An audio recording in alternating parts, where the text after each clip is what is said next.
Hello everyone, আসসালামু আলাইকুম। পাবনা জেলার নতুন পুরাতন কন্টেন্ট ক্রিয়েটরদের নিয়ে চলো একসাথে পথ গড়ি মিলন মেলার আয়োজন করা হয়েছে। সেই মিলন মেলায় আমি চলে যাচ্ছিলাম সকাল সকাল। চলুন ভিতরে যাওয়া যাক। হবে, তারপরে আমাদের সবাইকে স্বাগত জানানো হবে।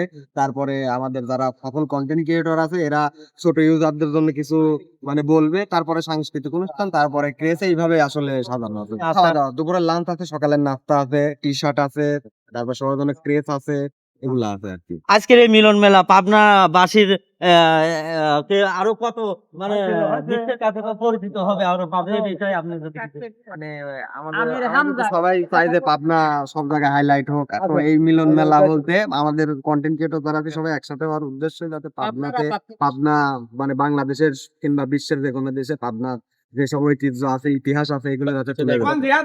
তো আশা করি যে এটার মাধ্যমে আমরা ভালো কিছু করলে অবশ্যই পাবনার সুনাম বাড়বে।